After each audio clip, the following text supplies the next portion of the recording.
উনি 1944 ইংরেজি 4 অক্টোবর জন্মগ্রহণ করেন। উনার শুভ জন্ম হয় 1944 ইংরেজি 4 অক্টোবর। উনি গাজীনগর এক সম্ভ্রান্ত পরিবারের মধ্যে জন্মগ্রহণ করে আমাদের গাজীনগরকে আলোকিত করেছেন। উনার শিক্ষা জীবন শুরু হয় তার হাটহাজারী চট্টগ্রাম মাদ্রাসা থেকে। হুজুর হাটহাজারী মাদ্রাসা দাওরায়ে হাদিস সমাপন করেন এবং আল্লামা আহমদ শফি রহমাতুল্লাহি আলাইহি খলিফাও ছিলেন। বুঝতে পারতেছো? আল্লামা আহমদ শফি রহমাতুল্লাহি আলাইহি খলিফা ছিলেন।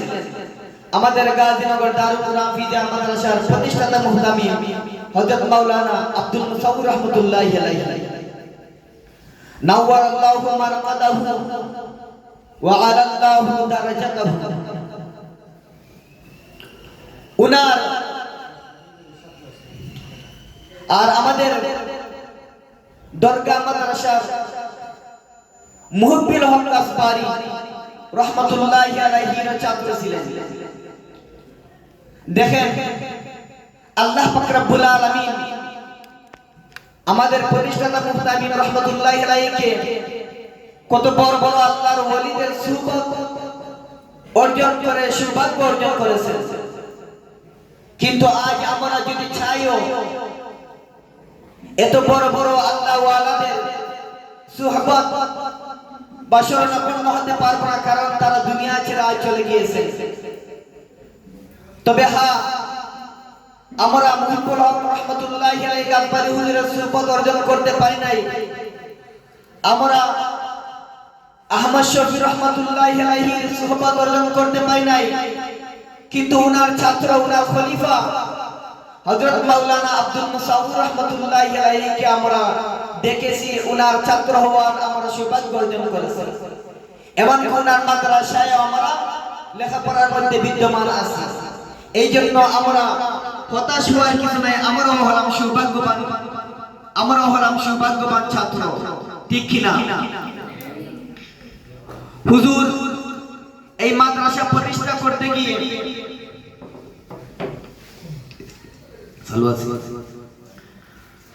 আমাদের মুহতামিম রহমাতুল্লাহি আলাইহি এই গাজীনগর দারুল কুরআন হাফিজিয়া মাদ্রাসা প্রতিষ্ঠা করতে গিয়ে মাথার গাম পায়ে ফেলে এই মাদ্রাসা প্রতিষ্ঠা করেছেন। আমরা যেভাবে এই মাদ্রাসা এখন বিল্ডিং কত সুন্দর অবস্থানে দেখতে পাচ্ছি, এটা আব্দুল মুসাউর রহমাতুল্লাহি আলাইহির হাতে গড়া কানন, হাতে গড়া বাগান। এই মাদ্রাসা প্রথমে মাটি ছিল, আড়া দিয়ে এই মাদ্রাসা প্রতিষ্ঠিত হয়েছিল, যা ধারাবাহিকভাবে আস্তে আস্তে এই মাদ্রাসা আজ এত সুন্দর বিশাল বিল্ডিং এ পরিণত হয়েছে। শুধু একমাত্র তার পায়ের পদ্ধতিতে এবং মাথার গাম পায়ে ফেলার বিনিময়ে আজ এই পর্যন্ত আমরা মাদ্রাসাকে সুন্দরভাবে দেখতে পাচ্ছি। হুজুর যখন বৃদ্ধ হয়েছে, আমি কয়েক বছর মাত্র এই দায়িত্ব পেয়েছি। এর আগেই তো হুজুর ছিলেন, এই মাদ্রাসার মধ্যে পড়াইতেন। আমি যখন আউয়ালে পড়তাম তখন মাদ্রাসার চতুর্দিক দিয়ে দেয়াল ছিল, শুধুমাত্র ছাদ ছিল। তখন হুজুর দেখতাম যে এই মাদ্রাসার জন্য কত পরিশ্রম করেছেন। সিলেট, সুনামগঞ্জ, অত্র এলাকায় হুজুরের চেষ্টার মাধ্যমে চাঁদা আদায়ের মাধ্যমে আজ মাদ্রাসাটা এতটুকু উন্নতির দিকে অগ্রগতি হয়েছে। হুজুর আজ আমাদের মাঝে নাই। হুজুর যখন মৃত্যুর প্রায় নিকটবর্তী বৎসর 3 বৎসর, হুজুর তো সবসময়, আমি আসার পর সবসময় অসুস্থ দেখতাম। হুজুর সবসময় অসুস্থ থাকতেন। হুজুর যখন সিলেট থাকতেন তখন হুজুর আমাকে সবসময় ফোন দিতেন, আবু হুরায়রা এই মাদ্রাসা তোমার কাছে আমানত। এই মাদ্রাসা তুমি দেখে রাখো। ফোন দিলেই আমার মোবাইলে যখন ফোন আসতো, ফোন যখন আমি রিসিভ করতাম, অন্য কোনো বাক্য না, অন্য কোনো শব্দ না, শুধু একটাই শব্দ, এই মাদ্রাসা আমানত। এই মাদ্রাসাকে দেখে রাখো। এলাকার মানুষের সাথে ভালো মহব্বত রাখো। এলাকার মানুষ আজ মাদ্রাসার প্রতি এত মহব্বত রাখার কারণে আজ মাদ্রাসা রিজাল্টের দিক দিয়েও প্রায় সর্বোচ্চ আছে কিনা? দরগা ফুরে দারুল উলুম দরগা মাদ্রাসার পরে গিয়ে আমাদের মাদ্রাসা স্থান পেয়েছে। এতটা বৃদ্ধি অর্জন করতে ছাত্ররা সক্ষম হয়েছে, মাদ্রাসা সুনাম অর্জন করেছে। আজ যদি হুজুর থাকতেন, হুজুরের সামনে যখন সবার সময় আমরা ঘোষণা করতাম, জলসার সময় যখন আমরা ঘোষণা করতাম, মাদ্রাসার মধ্যে এতটা বৃদ্ধি, এতটা মমতা ছাত্র অর্জন করে হুজুর কতই না খুশি হতেন। আজ হুজুর আমাদের মাঝে নাই, কিন্তু হুজুরের স্মৃতি, হুজুরের কথা, হুজুরের আদর্শ, হুজুরের দেখিয়ে দেওয়া পথ আমাদের মধ্যে এখনো বিদ্যমান আছে। হুজুরের রাস্তা পদ্ধতি এখন আমাদের মধ্যে বিদ্যমান আছে।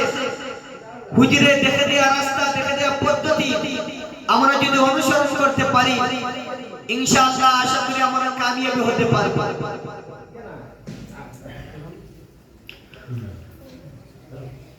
হুজুরের অনেক পরিচিত, আমি তো হুজুরের এই মাদ্রাসা আসার পর হুজুরের সাথে আমার ঘনিষ্ঠ সম্পর্ক হয়। এর আগে তো আমি হুজুরের 1 বছর লেখাপড়া করেছিলাম মাদ্রাসা আউয়ালের মধ্যে, আর আমার সারাটা জিন্দেগি লেখাপড়া ছিল বাহিরে। আমি আসার পর হুজুর বিভিন্ন সভা, বিভিন্ন আয়োজন, বিভিন্ন মিটিং যখন করা হইতো, হুজুর আসার মতো ক্ষমতা থাকতো না, কারণ শেষ বয়স। কিন্তু এরপর মাদ্রাসার দিকে তাকিয়ে হাজার কষ্ট সহ্য করে এই দ্বীনের খাতিরে এই মাদ্রাসাকে টিকিয়ে রাখার জন্য হুজুর পরিশ্রম করেছিলেন যে মাদ্রাসায় আসতে। সবাই যখন আসতো হুজুরকে বলতাম, হুজুর আপনি সমাজ আসেন, বলতেন ভাই রে আমি খুব অসুস্থ, মনে হয় না আসতে পারবো।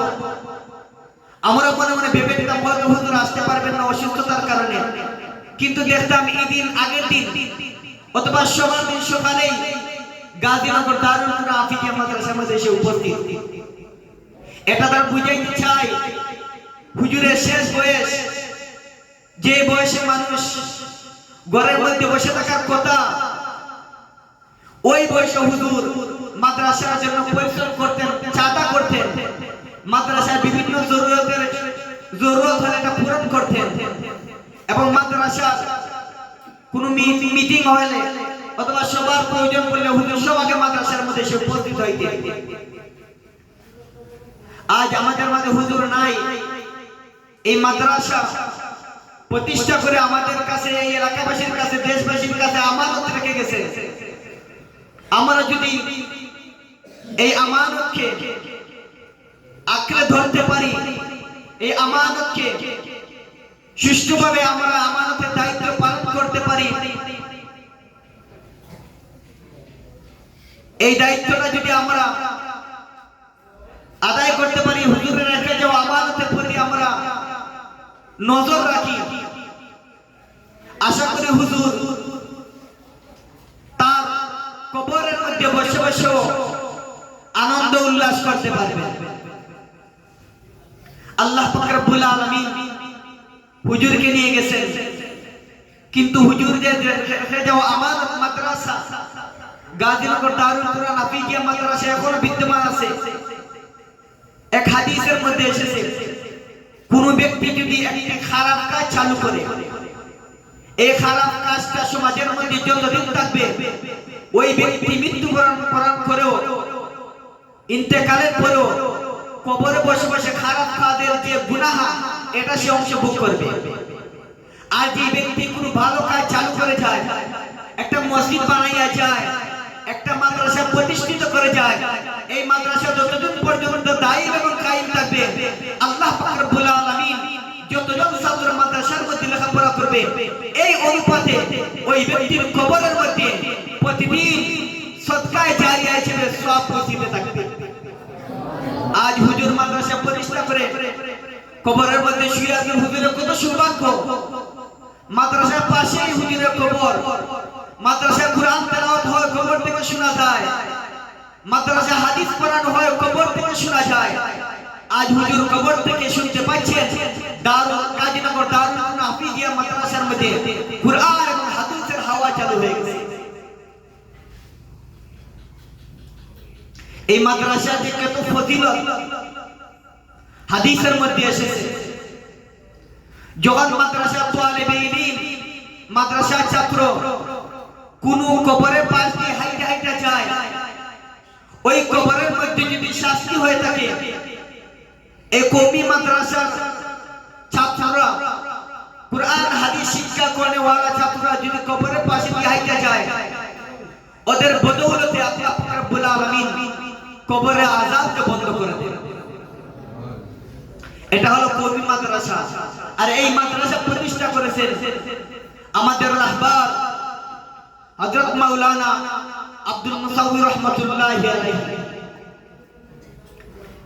আল্লাহ পাক রব্বুল আলামিন উনার কবরকে জান্নাতের সুউচ্চ মাকাম দান করুন। সবাই বলে আমিন। ওয়া আখিরু দাওয়ানা আলহামদুলিল্লাহি রাব্বিল আলামিন।